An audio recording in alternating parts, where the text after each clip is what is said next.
Welcome back to Anxious Faith. I'm your host, James Burke. Now, we've shared a lot of stories of people who have dealt with anxiety, and for many of them, the reality is that they may always deal with anxiety. But what if you went and sought help, brought it all to God, went to regular therapy sessions, and even tried medication, only for the anxiety to come back stronger? What would it be like to do all of the right things and to think you had beaten anxiety, only for the anxiety to return later on? This episode, we're chatting with Tiffany, a teacher and writer in California in the US who lived this experience. She shares what it's like to have the anxiety come back, even after doing everything right, but also the difference she experienced when she chose to allow her church community into what she struggled with, and the difference that made in her faith. So let's hear her story. So today we're excited to be chatting with Tiffany from California, who is an English teacher and a writer and has her own journey with mental health and faith. So Tiffany, thanks so much for joining us today. Why don't you start by telling us a bit about yourself? Sure, thanks. So I live in California in San Diego with my husband Patrick. We have a pit bull pup named Maddie. And it's funny, Maddie's also on the call right now, human Maddie. Yeah, so I'm here in California. I lived in the San Francisco Bay Area until 7 years ago when my husband Patrick and I moved down south for his job. And I've been working several different teaching jobs since then. Total, I've been teaching for like 16 years. And I recently started writing about my anxiety disorder and how it intersects with my faith. And I was really happy to meet Anxious Faith through this. And here I am now. Yeah, that's it. It kind of puts you in that perfect position to be chatting about what we want to talk about and kind of fitting in with what we do. You've already written a couple of articles that we've had on the blog, so we're excited that we actually get to talk to you in real time today and kind of hear your own story from your own mouth, not just written words. So why don't you take us back to the start kind of thing? Tell us a bit about when your mental health journey started. It started way before I realized it started. So I guess I'll start with when I really had an issue. I didn't have words for it at the time, but I was probably 18 and it was summer. I'd just gotten back from a mission trip in Croatia for a couple weeks, and I was just different, and I couldn't explain what it was. In Croatia, I started having heart palpitations, and I had a history with health anxiety as a child and as a teenager. So I automatically thought during that trip, oh my gosh, I have heart failure. I'm in a foreign country. This is so bad. So I got home and I go to my doctor and he said, oh, no, you're fine. It's just heart palpitations. And I was like, heart what? And he explained to me, no, you're going to be fine. You just no caffeine for 6 months and relax and see me in 6 months. But the problem was that although like I had nothing to do that summer, I was free. My parents had a pool in the backyard. Like it was a good situation. I was going to start my second year of college in the fall. I was totally keyed up and on edge, and I didn't know why. My mind, I wasn't able to think like I always had. Like I've always been a pretty meditative, reflective type person, able to, just kind of naturally commune with God. And I was journaling through Proverbs. I'd been doing that for a while, and then all of a sudden, like I couldn't anymore. And I'd sit down outside to just to pray, and I only had like a couple minutes in me, and it was different. And I thought that it was because I had some sort of sin in my relationship with God, because I'd never heard about anxiety in the sense that I have anxiety. I was always taught that anxiety means that you're failing to trust God or it's worry. But I wasn't really either of those things. And I started questioning everything I was doing. I just felt like a failure to God because my spiritual disciplines had changed. I couldn't concentrate. Um, that was like a quick preview Yeah. of yeah, of what I would have be struggling with in the future. Because when I went back to college in the Mm. fall, the symptoms pretty much went Oh away. wow. Okay. I think it's because I had things to do and I was confident about what I was supposed to do. I was supposed to study and Mm. volunteer with Young Life and do all the normal things I was doing. But a couple years after that, when I finished college, I was diagnosed with generalized anxiety disorder. It had gotten to a point where it was like crippling, and I was having like breakdowns at Target and stuff. If you don't know, out in Australia, it's We a have Target. big It's department all good. store. Yep. Yeah. Oh, you got Target. Of course you have Target. It's Target. Although it's not as fun and as extensive as your Target is. It's mainly just like clothes and homewares and that stuff. We don't get the Okay. food side of things or anything like that. Um, Uh-huh. yeah. Okay. So you said it kind of went away when you went back into your second year of college, kind of thing. But then by the end of college, you're getting diagnosed with a generalized anxiety disorder. Hmm. What was the, I don't want to say process, but what was it like going from feeling like you're okay and knowing what you're supposed to be doing to getting to that point where you are having breakdowns in Target and really struggling day to day? Yeah, I think a lot of it had to do with the fact that I graduated from college and I was kind of put in a similar place that I was that one summer where I didn't really have a specific thing to do. Mm, So it was like I was overthinking God's will in every tiny, silly little way. Um, and I was also having a really difficult first year of teaching. Like I mentioned, I'm an English teacher and I'm a pretty laid back person. So it was a steep learning curve for how to manage a class full of yeah. teenagers. Yeah. And I was also in a master's program, which was pretty rough timing, but I was in the specific teaching credential program where if you just did 2 extra quarters, you'd have your master's degree. So I had just moved from college to my parents' house where I grew up, but they weren't living there. So I was living in this big house by myself while they lived out of state temporarily. I was spending all my extra time in coffee shops trying to do this master's thing. And I was basically getting like emotionally, mentally beat up by teenagers all day long. On top of that, I also developed a jaw disorder, which got diagnosed that same year. Um, it's like TMJ, but it's muscular and joint. And one characteristic of my anxiety disorder is muscle tension. Mm, So it's no surprise that it was just kind of this great, perfect storm. And I think it was just the right amount of stress for the right amount of time, maybe. And yeah, I was a mess. I was lonely for one, but also it went beyond, I guess, normal mm, loneliness. Like when I went grocery shopping, I would be like looking at the at all the toothpaste and I would think, oh my gosh, like what's the right thing to do? Like, do I get the really expensive kind that's like good for me? So I'm like taking care of my body like God wants me to? Or do I get the really cheap one so then I have more money to donate to like kids in other countries who are starving and need water? And I'd like go to grab the expensive one and then I'd second guess that and I'd go for the cheap one. And then it was just this like mess. And I remember this one time I was at the store with, I was dating my husband at the time, and that's actually exactly what the situation was in the toothpaste aisle. And my tears started, my eyes started tearing up, and I was just like, "We have to go. I have to go. I'm going to start crying." And we had another incident like that at his church. I didn't know, like, I can't explain to you what the trigger was, or, but it was after church, and you know that awkward time where everyone's just yeah. chit-chatting, and I didn't know what to do with myself. I went outside. He came to find me, and I just start like hyperventilating, crying, and he's like, "What's wrong?" And I'm like, "I don't know."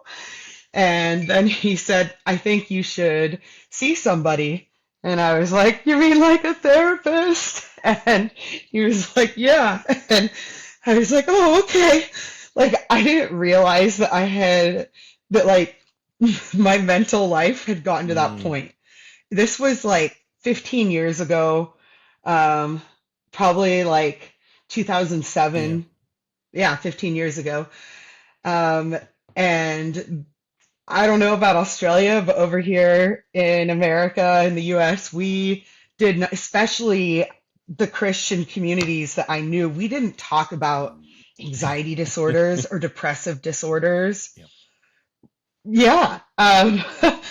And that just put on a whole thick layer of confusion to everything else that was going on in me at the time. So um, I talked to my doctor. I wasn't sure where to Yeah. start. So I called him and told him what was going on. And I just saw kind of the light go on his head. I'd been seeing this doctor since I was a kid. And he's like, "Oh, you have always been kind of hyper. Oh."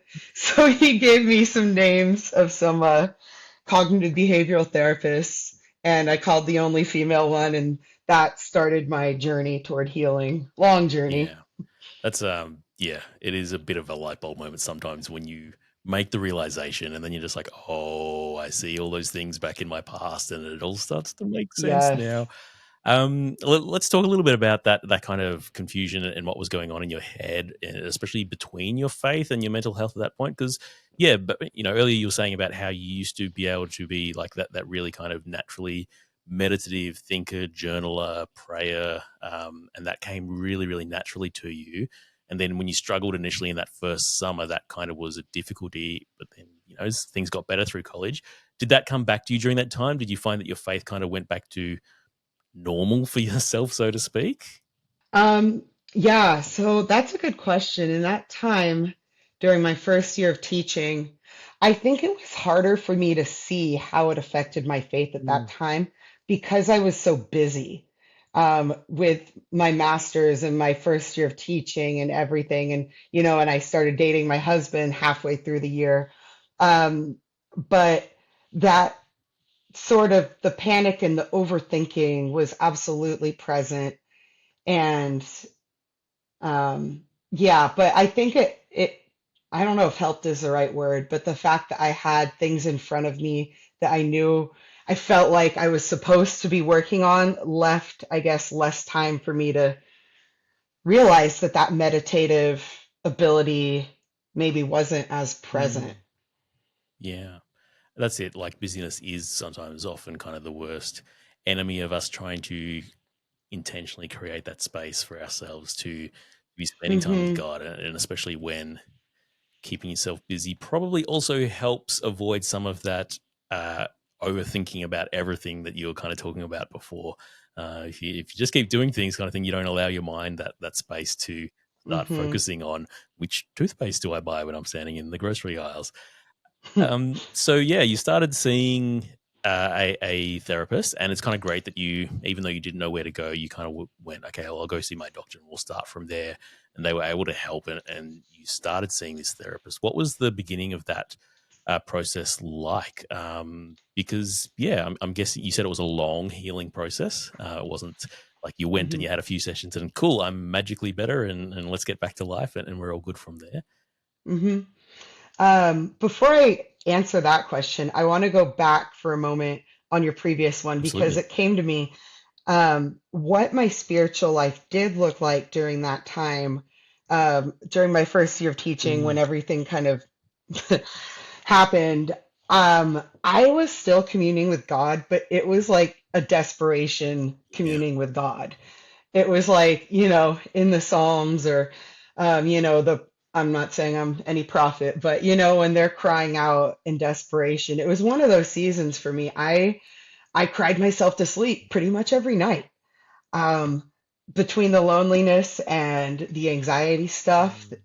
especially before I understood what it was, it would just be a lot of, I was still communing with God, but it was just a lot of crying out while I'm laying in my bed, looking out the window at the stars Mm. and just saying help, basically. Did you and then getting triggered at you know, your husband's, then boyfriend's church kind of thing Hmm. was that something that played into the faith side of thing at all? Going, well, I'm at a church and this is also happening at church kind of thing. What's going on? Um, I don't, I can't remember Mm. what, how, I didn't really think that much of Yep. it. at the time in the sense that, oh, it was at Mm. church.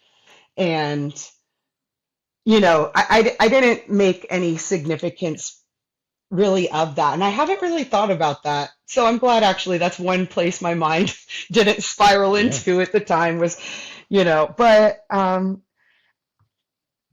it maybe opens a whole other door. But Sundays are usually my most anxious days. Mm. Historically, anyway. Yeah. I'd say nowadays, not so much, but in the past, because God has been so important to me. My faith developed when I was young Mm. for various reasons. And I think because God's so important to me, a lot of my anxiety was around God. It was about trying to please Him. Mm. Like all of a sudden became some father who's hard to please. Mm. And so a lot of, like a pastor during a sermon might say something, like about you know, being good with the words you use or something. And then my mind might think, oh my gosh, I'm so bad with the words I use. I'm not doing this or that, or I should be talking to this person about that, but I haven't said it. And now, so there's just, I feel like more opportunity for me to sometimes feel anxious on Sundays because there's more God content Mm. from the outside kind of, yeah, being talked about. So it gave my mind more opportunity to clutch onto those topics and get anxious about it. So that may have been part of what happened on that one Sunday. Yeah. Yeah. So yeah, let's jump then to you kind of the beginning of your healing journey and what that was like for you. Sure. So I was really blessed that the therapist I called, that first therapist, that she actually called me back like a day later and asked me, "Hey, Tiffany, yeah, good to meet you. What's going on?" And I just described what was going on. And she said, "Wow, so it sounds like you might have generalized anxiety disorder. Let's schedule a time for you to come in and we can talk about it." And I was great. So I started seeing her, I think at first it was once a week. Mm. Um, and I would see her for an hour a week, and she got a workbook for me.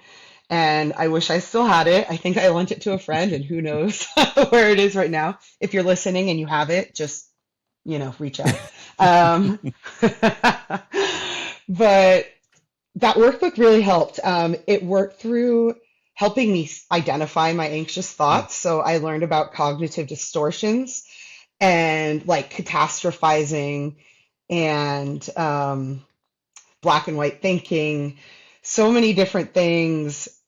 It just helped reading those descriptions and talking through the workbook with her really helped things click for me. Like, oh my gosh, that thing that happened with the toothpaste, that was me magnifying the importance of a situation. Um, and so that was super helpful to actually, it was really encouraging actually to see what I was dealing with described by someone else in a book. It was really encouraging when my therapist described the disorder and I got to see, wow, like it really helped me to make sense of what I had been experiencing for so long. And it gave me hope Mm.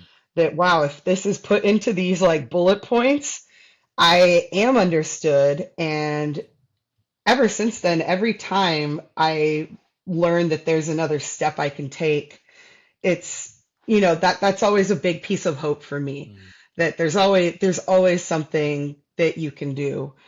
Um, and so anyway, I kept seeing my therapist. I saw her for a year Mm. and she was really proud of me. I'd learned, she taught me a lot. We finished the workbook and, we talked through anxiety episodes that happened during the week. She had me journal every day, Mm. journal what my anxiety was like throughout the Mm. day, what triggered it. Um, and so then when we met, we had usually quite a bit to talk about.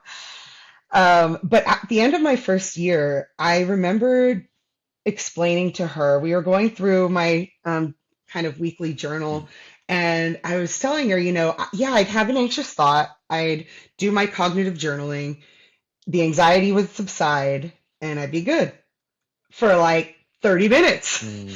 until it got re-triggered by something else. And then I'd have to work through it. And working through it means I have to stop what I'm doing. I have to like, it's hard. It takes a lot of intentionality. Mm. And especially back then, I had to literally write it on paper because I couldn't keep track and dialogue with myself in my Mm. head because I just lose my ability to concentrate because of the anxiety. So I had to write it down. And it just kept like happening to me every like 30 minutes, every hour, especially when I was teaching at work. And I couldn't live like Yeah. that. Um, yeah, it was just way too intrusive. So when I described that to her, she said, okay, I think maybe we should talk about medication. And I said, okay, great, there's a thing we can do. And she's not a psychiatrist, so she referred me back to my doctor and we started the medication journey then, Mm. and I tried several different antidepressants. I haven't really struggled with depression Okay. Yeah. historically. Um, but antidepressants are, he explained to me how those are often also used for anxiety. So, yeah, I tried several over time until we found the one that fit, really helped me out. And yeah, over time, I was having fewer and fewer anxiety attacks with more time between them, and I actually got like rest from it. Yeah. And I would go from like 20 anxiety attacks a day to like two. Wow. And that combination of medication and therapy was great for me. Mm. I continued in therapy for a year Yep. after I started medication. And then my therapist, I say what she did is she graduated me. She said, Tiffany, I'm really proud of how far you've come. I think you have the tools. I think the medication, just sustain that Mm. and reach out anytime. And don't be surprised if in the future, during a major life transition, this all might come up again. And those were kind of prophetic words, I guess, because it did happen. Yeah. As you're going through that kind of recovery, and I think sometimes, I've heard similar stories of people that have started with talk therapy or psychotherapy, and then found that yeah, it's working, but I'm having to do it so much, and medication just allows them that space to be able to do that work and be able to start to process things a bit more, kind of thing, and actually get on top of it and get to the place where you're getting some rest and not just every half an hour just being slammed again. So yeah, Hmm. that's really encouraging that was something that worked for you. When you're getting back to that place where it's a bit more under control, it's a bit more manageable, your psychologist graduates you and says, "Hey, you've done what you needed to do. This is great. Keep going." Um, how did that feel getting to that point in life, and did kind of life feel like okay, I've gotten back to normal again now? it it felt great. Mm. I I would never be, I don't think I would ever really be thankful for the absence of anxiety Mm. if I knew what it was like to be stuck with it Yeah. so much. And so I was grateful to, and it's not like it was all gone. Yeah. I was still coping with it, and there were, hard weeks, hard months, easy months. I had my doctor was waiting for. At the time, he said that the research said that if you have 6 months of like no anxiety, then you can taper off Okay. meds. And I never got to the point of 6 full months, but I did have, I had weeks with no anxiety attacks, and it felt fabulous. Mm. And I didn't really tell anyone that Okay. other than maybe my husband, my best friend, because especially, a lot of my friends were believers, Mm. and especially the ones I grew up with, there was still a lot of stigma around mental illness, anxiety, taking medication, and I was still too, I don't know if fragile is the right Mm. word, but um, I wasn't in a place where I could deal with someone questioning oh, well, shouldn't, oh, well, what helps me is I pray when I'm anxious and God takes it away. Especially because that is such an area of weakness for me, for my mind to latch onto that and be like, oh my gosh, I am a failure of a Christian. I shouldn't be anxious. And I think a lot of believers with anxiety disorders go through that ruthless cycle of kind of you're anxious about being anxious because you're not supposed to be anxious. But that's kind of a whole nother topic. Mm. But yeah, I was very grateful to be at a much better place. I was very grateful for my medication. Yeah, I was going to ask, as you got to that better place, did that change things with your faith, and were you you kind of already answered it, but were you open about what you'd been going through, which you weren't really, besides those who were close with you, but did it get you to a place where your communing with God was less desperate pleas for help to kind of more of a uh, steady relationship with him? Absolutely. And I think that one of the most important things I hold on to is I know, like when my body and mind are anxious, I can label it as I'm anxious right now. Mm. And I know that I'm not in a state where I'm going to be easily able to go meditate on scripture and, meditate on, the characteristics of God and Mm. stuff. And I know why now. I don't have to think, this is my fault. What is my spiritual shortcoming? Why can't I do this? Mm. I know the reason why, and I know what I can do to get to a better place mentally, physically, before I go and try to, have a nice, peaceful time in Yeah. scripture. So I consider it kind of part of my spiritual practice when I'm in having an anxiety attack or in an anxious season is I do the things that I know help me get out of that anxiety because I know I can better connect with God or more easily connect with God when I'm not anxious. And, so that means doing what I learned in therapy, doing my cognitive journaling, maybe having a nice hot cup of tea, putting on some relaxing music, having a, ice cold, bubbly drink to just help calm me down, maybe going out and exercising, going for a brisk walk or doing some squats. Um, I'll do that stuff Mm. first so that I can show up um, I can show up with God more wholly myself. Yeah. And I know that I can show up, and spend time with God. I don't have to show up, in my best, Mm. my best mental state. Um, yeah, I don't have to, but it's usually more fruitful for me, if I can and when I can. And I think that God takes, I think that he takes pleasure in that, that it's, if I'm intentional as seeing it kind of as an offering, of worship, then yeah, I'm totally at peace with that and I'm good with that. And sometimes I need to cry out to God in my anxiety, and that's what my journal looks like. It looks like big scribbles and, maybe some tear marks on Mm. there.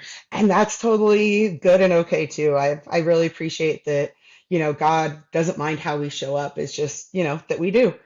That's the wonderful thing. He's not waiting for us to get better before we come to him. He wants us to come Right. in the state we are, because that is a more true sense of us actually surrendering to him, to go, hey, this is me in my broken, not working mind state. Still, Mm-hmm. I will come to you now, God, not just when things are good. Yeah, so I want to pivot a little bit because you talked about how when you graduated from your psychologist, she kind of said those words about, hey, you're doing pretty good, but don't be surprised if significant changes in life bring some of this up again, which you alluded Mm-hmm. to was perhaps, slightly prophetic as what was going to happen in your future. Take us through that journey and kind of that kind of second season almost.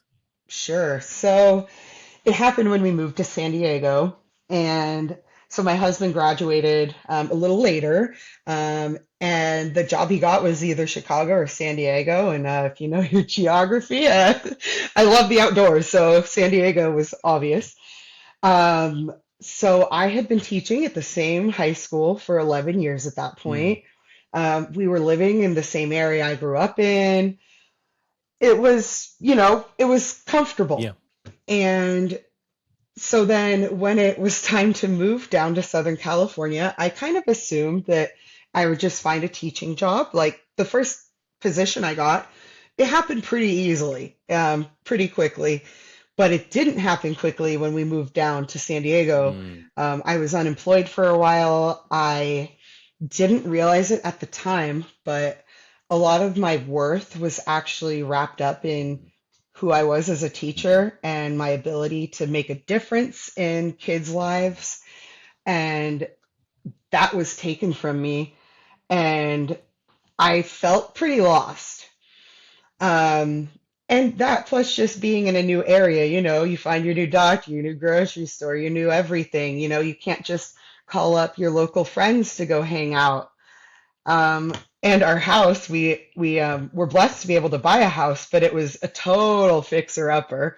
So it was just a lot of, I kind of relate it to, I don't know if I used to have fish. Okay. And cleaning a fish tank, you scoop them out. If you have a little fish bowl, you scoop it out, put it somewhere else while you change its water. And then I remember when I'd put it back in its tank with its new water, this was like a fighting fish. It would change colors for a moment. Like its system was kind of like in shock. Mm. I was probably a bad fish owner, but I kind of liken that to Mm. myself when I was put in like this new San Diego fish bowl. Um, yeah, my system went into shock Mm. in a sense. And I think I noticed the anxiety hit me again when I actually got my first job down Okay. here. Yeah. Um, just because I think it was another layer of newness. Mm. And I was thrown into the school year late. Mm. It was, yeah, just so much newness, new curriculum, new systems, new everything. And my symptoms were different. Okay.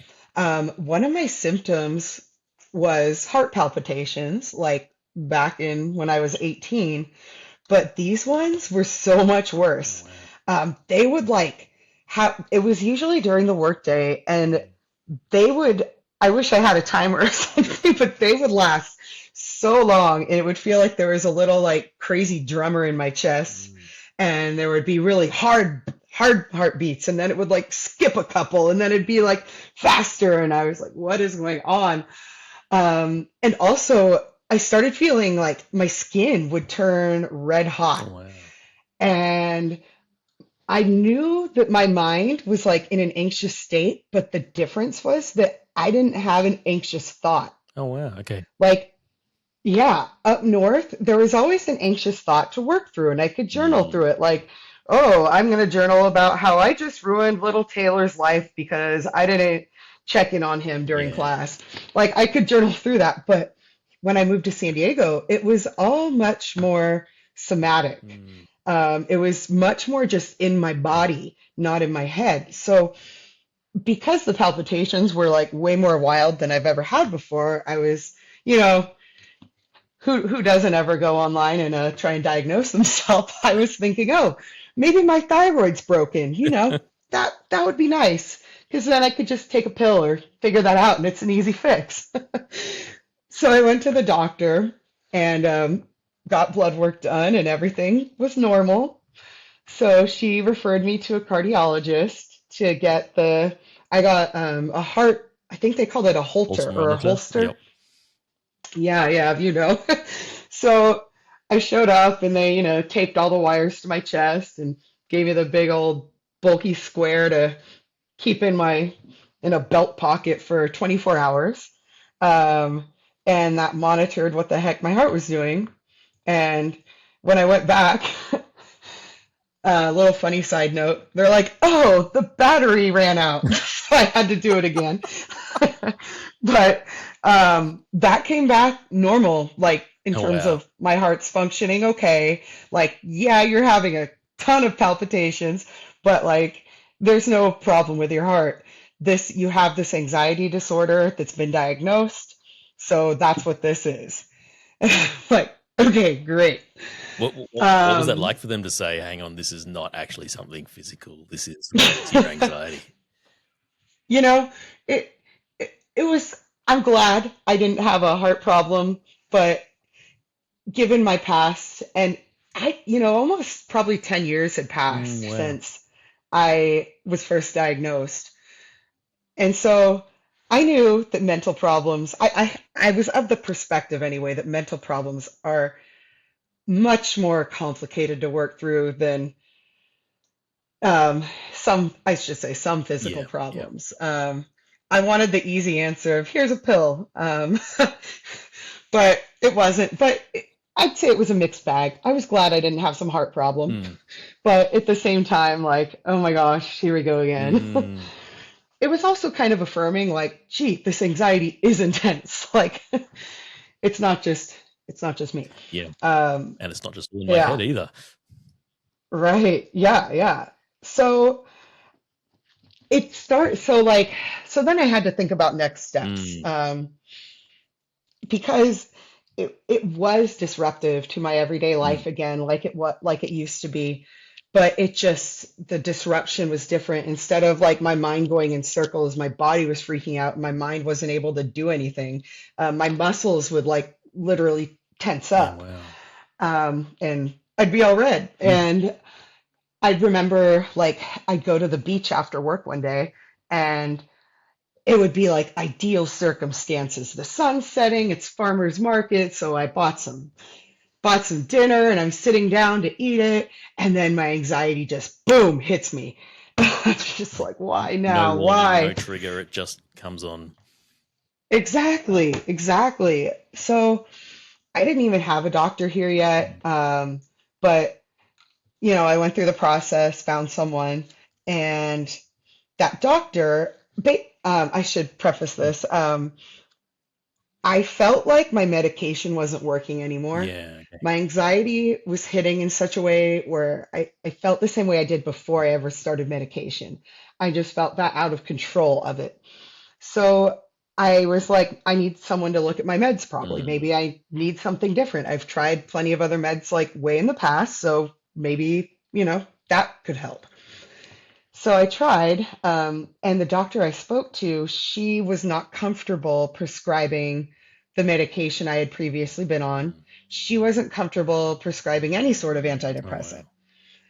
Yeah, so she referred me to a psychiatrist, which is fine. That kind of had a whole vibe to it as well, sitting in a psychiatrist's office for the first time. Um, but the worst part was I had to wait 6 months Oh, wow.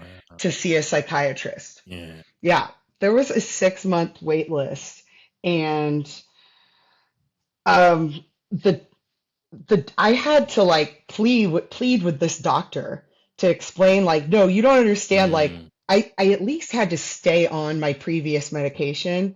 It was Effexor, and I was like, the withdrawal effects are really bad. I really need this just to keep going until, look, I scheduled an appointment, Mm. but please.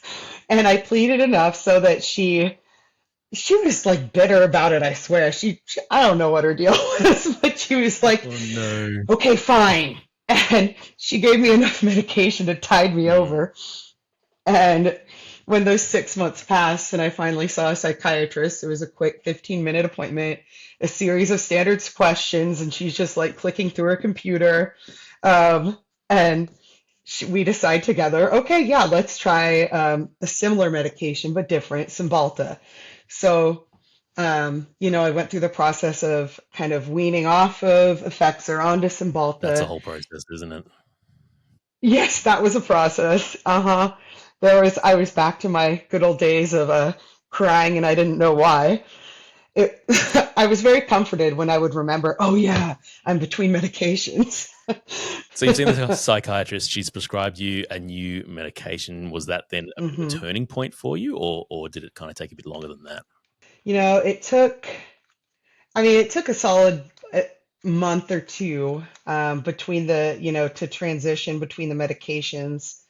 Um, and I don't, I didn't feel a lot better in that first month.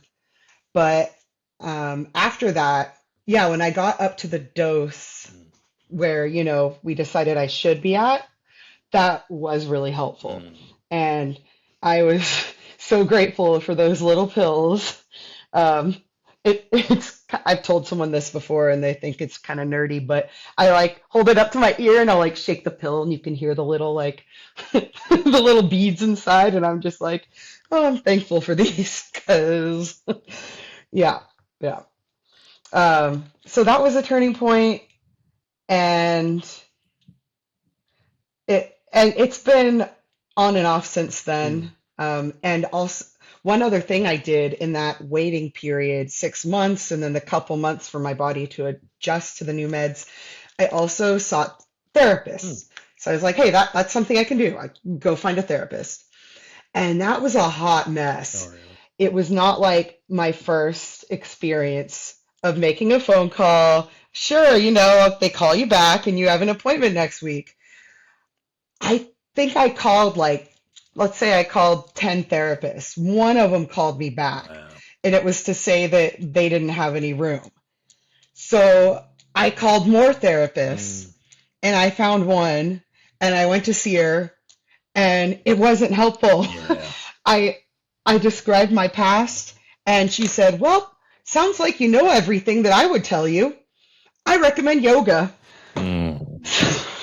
So yeah, and then I tried another one, and it just wasn't. Yeah, it wasn't very helpful, unfortunately. And this is the important thing about with finding a therapist, finding someone to be working through with that. You have to have that relationship. You have to be able to trust that person with what you're sharing, and then trust their input back into how you can try and change things and think about things.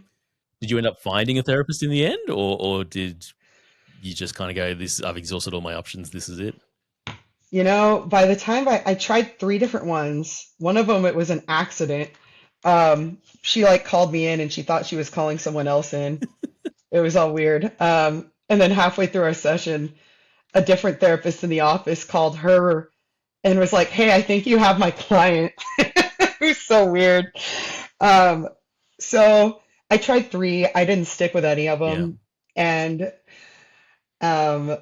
I tried a biblical counselor, which is kind of wild for me, just because of past experiences and issues with stigma and stuff. But a lot of my friends in San Diego that I'd made had been talking to this same counselor named Diana. And so I got her information and they have serious problems. So I'm like, okay, I can be open-minded and I can try this, I'm all for exhausting options. So she was actually pretty helpful, but more so in exploring roots of things like childhood and, but trying all these things in the meantime, I think what really helped was at the end of that, the medication had settled into my body and I was able to do the things that I was used to doing and that helped again. And yeah, and now I'm in a much better place, although I have had a different teaching job almost every single year for the last 6 years. And just because I don't know why, but here and now, in Southern California and San Diego, they just offer these temporary teaching positions. Wow. So we go back into unemployment every June and hope to get hired again by someone. And it's awful for my mental health. Because that's like it's a significant life change every single year. It's all the uncertainty, it's all the unknown, it's all the what am I going to do all over again. Yes. So that's been a story in and of itself. And, working through the anxiety each time, it takes several months of, just kind of being in that, batten down the hatches, do everything I can for myself and not take on anything extra. So, yeah. But it seems like even with that ongoing yearly struggle at the moment, you are managing your anxiety a whole lot better. You are, kind of able to know what is needed in your own body and in your own mind to be able to look after yourself with the combination of the medication as well Hmm. and things like that, which is an amazing point to get to from where you were, where daily life was impacted, and your physical body is doing things without any input from you, and so that's Hmm. really encouraging. I want to talk a bit about stigma, and because you said about how you tried this biblical counselor, and with all the stigma you'd had or faced around mental health previously. Are you happy to talk a bit about that, about what that was like being someone in a church with a mental illness, and what kind of response that got from people? Hmm. Yeah, so it's definitely been a journey. The church I grew up at, that I went to really until I moved on to college. I remember hearing a sermon there once before any of, actually, it was the same summer where I had my first run-in with intense anxiety. I had no word for it. I remember a sermon where the pastor said something like, anxiety is a sin, depression's a sin. They're both forms of selfishness. Depression, you're just too focused on your own self-pity. Anxiety, you're not trusting God. Medication is not the answer. God's word, sola scriptura, is the answer. Mm, Um, and I know that that was a cultural pushback to what was happening at the time, mm, because I so with this book I'm working on, I have a pretty long section about this. Um, that was back in probably the early mm, 2000s. Um, and the first antidepressant had hit the market, I forget when, 1989 or something, to like the general public here in the US. And the rise of antidepressants was fast. And um, pastors were concerned. mm. I mean, they weren't wrong to be concerned. It's their responsibility to look after Yeah, their yeah. flocks, um, and to be aware of what's going on in, society and culture. Mm, But he swung the pendulum way too far mm, back. And a lot of it, he didn't know what he didn't know. But that really hurt the weak, I think. I thought about, what about, even though I'd never, mental illness wasn't really an issue for me yet. I was like, what about like child soldiers? What about like traumatized people? What about fill in the blank? yeah. Like, isn't there room to like be kind of broken and not be at fault? Mm, It hit me wrong, and it was around that kind of year or two where I stopped going to that church when I came home. I started going to a different one. Came home from college, I mean. Um, and I remember running into, here's a little biblical counselor story. When my anxiety hit that first year of teaching, I ran into one of my old friend's moms who goes to that childhood church of mine. And she was a biblical counselor there. And they had a really rigorous biblical counseling training. mm, Um, and she ran into me at the grocery store once, and we're chatting, and she was really warm and kind and friendly, and I'm pretty bubbly, but she recognized that something was off with me when we ran into each other. She actually called me later that night. She'd never called me oh, before. wow. This was my friend's mom.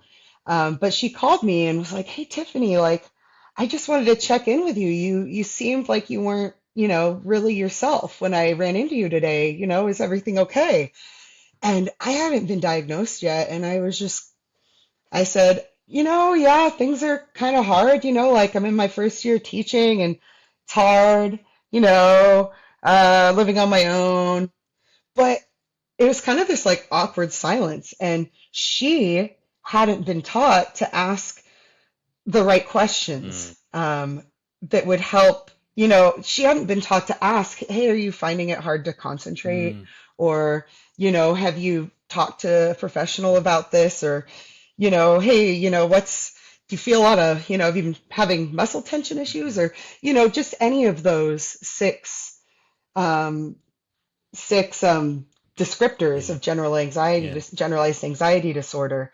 A lot of my kind of anxiety too, I share a lot of traits of religious OCD. Okay. Yeah. Um, I'm not really diagnosed with it. I'm not necessarily trying to get diagnosed Yeah. with it, but a lot of those traits, the scrupulosity that you hear about, that like fits me to a T.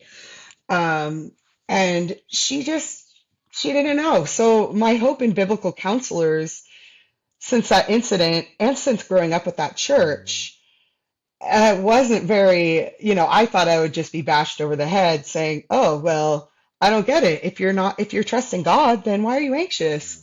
And that would just make me feel worse. Yeah. So yeah, so that's why, it took me a long time to get to the point of actually trying a biblical counselor. Mm. In the in between time, I was going before we moved to San Diego, when I was dating my husband, I went to this little church called Shelter, Mm. and it was kind of in some ways the opposite of the church that I grew up Yeah. at. Wow. It was really, yeah, it was completely come as you are. Mm. It was like a bunch of artist types. Um, the pastor wore flip-flops. Nice. We met in this like just random space with dirty carpet that they rented, on Mm. Sundays. We had food beforehand, and they invited the homeless people in the park Oh, across no. from us to come and join us. Um, and like people weren't all like smiles and firm Yeah. handshakes. And I needed that. Mm. I needed a place where I could just like break down if I needed to. And I could. Like they'd turn the lights down. The music was like it fit what I needed at the Mm. time. They didn't preach like intense messages. It was a lot of focus just on Jesus, and part of like prayer was you could go and draw on, they had these big Yeah. like Wow. butcher paper on the wall, and you could just draw as a form of prayer. You That's could go and light candles over there as a form of prayer. People knelt, people danced. Like it was really like a mixed bag, and it was small. And I just needed a place where I could just go and be and not feel any pressure to pretend yeah. that I fit, any certain description of, what a Christian should be.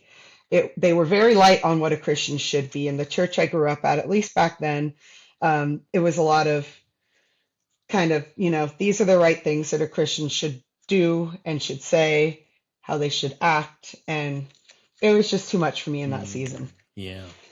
So what changed? Like, did you get to a hmm point where you were able to start opening up about this more in a faith space? Yes. So it started when we moved to San Diego and we found our church down here. I think the first or second service that we went to, there was a couple on stage Mm. and they were giving a testimony about infidelity. Oh, wow. And it was so raw. And my husband and I were sitting in the back, like with our mouths wide open, What have like, we got ourselves into? What is this? Like, they're talking about this? Like, and, and yeah, it was so Mm. real, and there were tears, and like, like one of the spouses, like his mom was there, and their kids go to the Wow. church, like this is the kind of stuff people don't talk about. It's happening, and it happens in any given church, Mm. but no one talks about that from the stage. But they were. And that was really, although like my struggle was entirely different, it was not infidelity. It gave me permission to talk about anything. Mm. So Yeah. I thought if they can talk about that, like from the front, Mm. then I think I can talk about this. And I remember the first time I went up to someone the first time I talked to someone at that church about my anxiety, I actually went up to them for prayer. During, like at the end of Mm. church, we have like a couple leaders standing by, and you can go up to them and ask for prayer if you want. And um, I was going through a really hard anxiety time, and I was just so exhausted by it. So I went up to my friend Ray.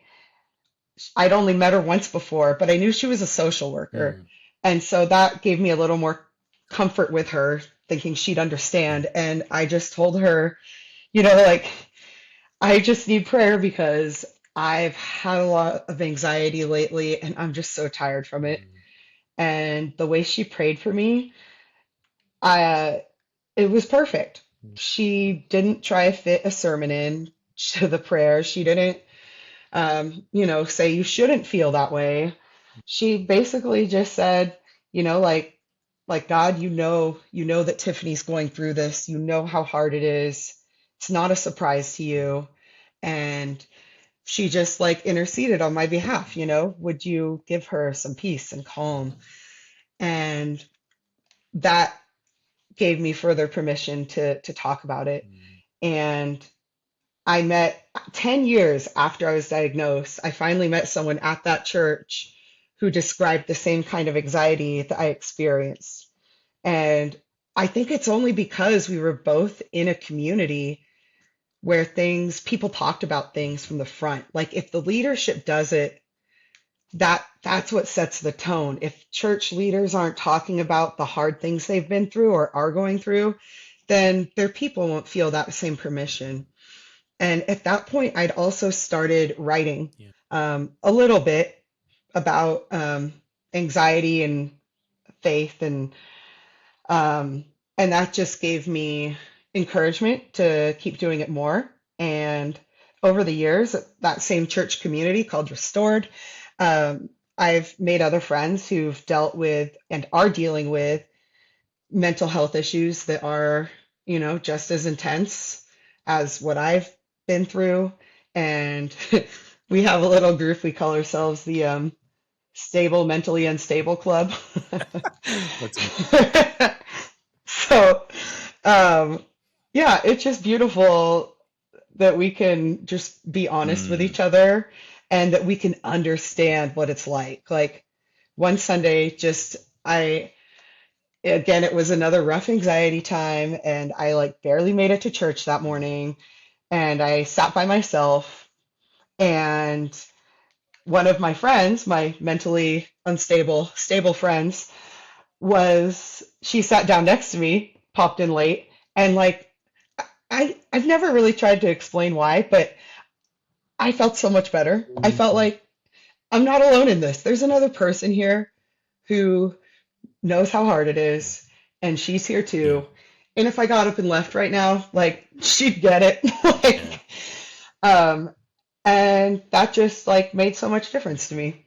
The restorative power of being in a community where people actually understand what you're going through, but then also give you that complete permission to be who you are and to go through what you're going through without having to put on the masks or cover up what's going on is so Hmm. incredibly restorative, especially when it's been a long journey.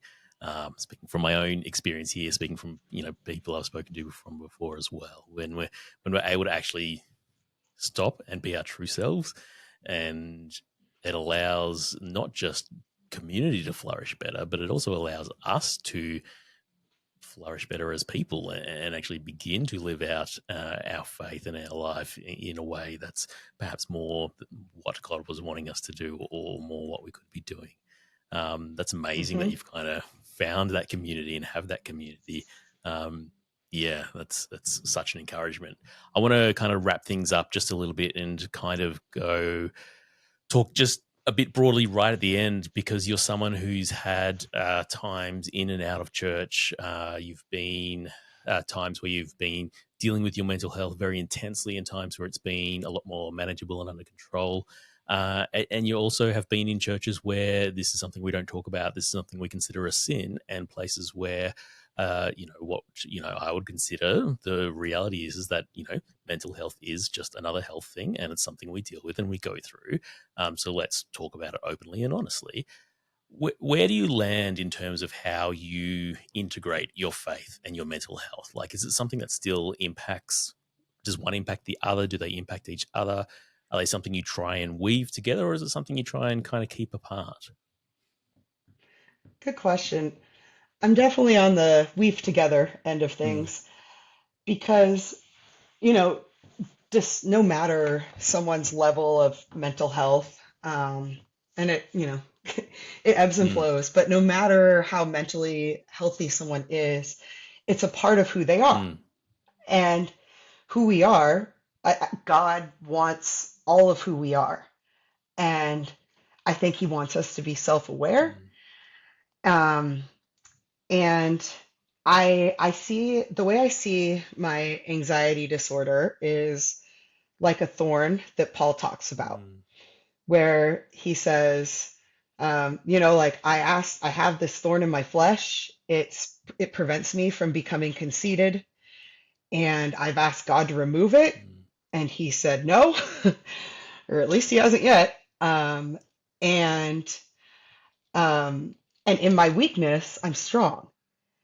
And I've one of my main sections of my book is a thorn like Paul's. mm. And, you know, I think it doesn't even need to be said that it's not desirable. Like, no, I don't want Yep. this. But God redeems everything.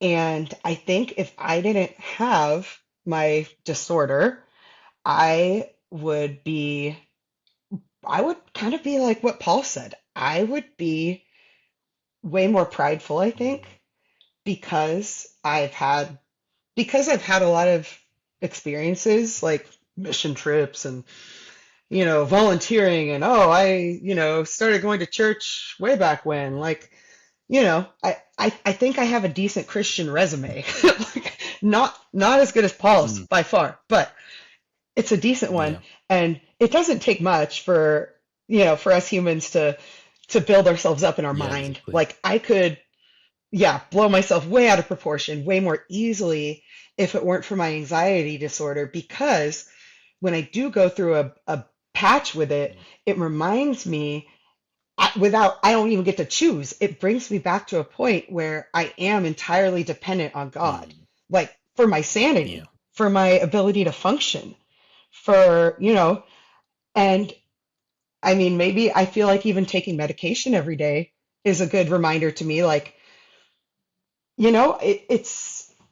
everything is not promised to me. Mm, Like, like I've had my medication taken away for a period before. And I know I'm dependent on God. yeah. I know I'm reliant on medication that He provides for me. Mm, And I think that that's the reality for every human being. I think, especially since COVID and especially, in the state of our world right now, um, I think a lot of people are more anxiety ridden because they are realizing I'm really not in control of whether or not a war starts in my area. Like, I'm not in control of, our country's economic situation or anything. Just kind of more things, at least here. Um, I think people are more aware of what can happen to mm, them that's beyond their control, and that's where anxiety comes in. mm. Um, forget where I was going with that, but oh yes, but that's but that's a healthy thing, Yeah. I think, because it puts us in our real place. Mm, Our real place is we are finite beings. We're not going to live forever, and as it's not that easy to say, but like this life is not what it's all yeah. about. Like we're eternal Mm, beings. And this part is really small compared to, everything. And, Jesus is really beautiful and he's been through all of the hard stuff too. mm. Like he sweat blood. Yeah. He, you know, begged God begged his father to take this cup from me, and his father didn't. Mm, So like I don't follow a God you know, who doesn't know what it's like. He knows entirely what it's like. And if it's okay for Jesus to go through that stuff, like certainly it's okay for me to go through that stuff. mm, Um, so I definitely do see, I see my disorder as a thorn like Paul's, and it does, I think, while in moments of anxiety, it's, I'm not able to pray like I do when I'm in a peaceful mind. state. But in the big picture, like I think it is in a weird way, in a miraculous way, a benefit. Mm, that's really cool. And finally, like, is there a certain are there certain passages or parts of the Bible when you are in that space where you can be praying meditatively through His Word and things like that that fill you up and bring you comfort during times when you are anxious? I Let me look at what's on my wall right now. Um, let's see. Yes, okay. So this one is actually kind of recent. I came across this verse in Romans 10:3. It says, "Do not be ignorant of the righteousness that comes from God and seek to establish your own." That speaks to me, I think, maybe not so much when I'm like having an awful anxious Mm, time, but because the nature of my anxiety is such that I try to be good enough for God, or I try to not let God down, not disappoint him. Um, like it's just a good reminder to me, like my righteousness, it comes from God. I don't need to seek to establish my own. mm, For Christ is the end of the law, so that there may be righteousness for everyone. That's kind of a side note type one. But also the classic Psalm 139, just the verses about how God knows me and yeah, he knows what's going on in yeah. my head. It brings me comfort to know that even when I don't understand my heart, he does. I forget where that is, but I know it's in there somewhere. And then Deuteronomy 33, it says, "There's no one like the God of Israel who rides through the skies to help you, who rides on the clouds in his majesty. The everlasting God is your place of safety, and he will hold you up forever." Um, just that imagery of God swooping in and Mm, kind of being under his wings or being, wrapped up mm, by him is a great comfort to me. And where he says, um, oh, of course, the classic, all you who are weary, come to mm, me, all you who are weary and heavy burden, and I will give you mm, rest. Just reminds me of that open invitation that I don't need to be in a good state of positive mental health. mm. Like that's when I'm supposed to come to him is when I'm weak and heavy burdened and ultimately, and he does give me rest. Mm. Sometimes it might require some crying and then a nap and then I wake up and I get a reboot. Um, yeah, so those are some Yeah, examples. that's fantastic. All right, Tiffany, thank you so much for sharing your story with us and for being so open and vulnerable to talk about the ebbs and flows of your mental health and your faith at times, and how ultimately you're getting to this point where you're able to weave them together. You mentioned a couple of times about your book that you're writing. Do you want to tell us a little bit more about that and how people can find out more information about when it's going to come out? So it's called Anxious with Jesus, and I'm hoping it'll should come out this year at some point. And it's basically the book I wanted to read when I was first Mm, diagnosed. When I On that day I was diagnosed, I went home and of course I researched the disorder yep. and I learned a lot, but I could not find anyone of faith Mm, talking about their experience with generalized anxiety mm, disorder, and that's really the voice I long to hear. mm, So I heard I Toni Morrison's quote really struck me. If you can't find the book you want to read, then you must write it. And so it was like a decade after my diagnosis where I was in a place where I was able to start writing it. And I'm just so blessed at this point that it is written, but I'm working on some kind of big picture edits. So, yeah, you can follow me on Instagram. There's a Substack there, and that hopefully I'll be giving updates there on when the book is out. And I look forward to, connecting with more people through it. Yeah, absolutely. We'll put links to those in the episode description or in the video description below, so that you can follow along with Tiffany as, hopefully her book comes out this year. But Tiffany, thank you again so much for being with us today and sharing your story. Thank you. It's been a blessing to be part of it. Tiffany's story is an incredible testimony of the power of vulnerability, both from her new church and how they handled people sharing the reality of life, but also in her bravery to be open and vulnerable about her mental health and the difference that has made for her. Something I find myself saying more and more frequently is that vulnerability breeds vulnerability.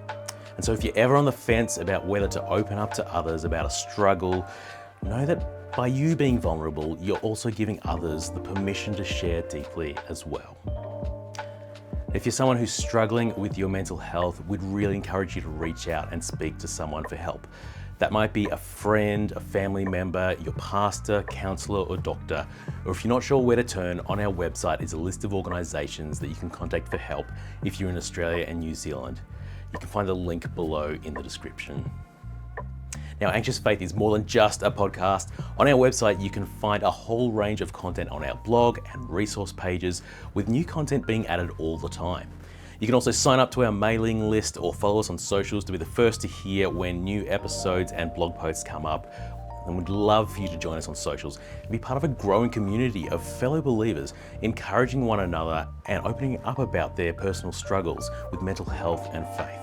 So to find out more, you can follow us through the links in the description. And you can also check out more about this episode on our website at anxiousfaith.org.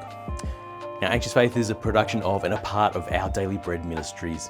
Our heart is to see followers of Jesus spending more time in God's Word, engaging with it and seeing how that can bring change to their faith and lives.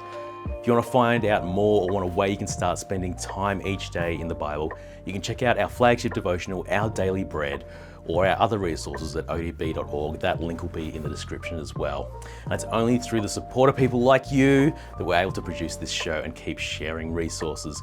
So if you'd like to support us, you can hit the donate button that we've got in the links, and that'll take you to our website and allow you to partner with us to support the work of Anxious Faith. Thanks for listening, and we'll see you next episode.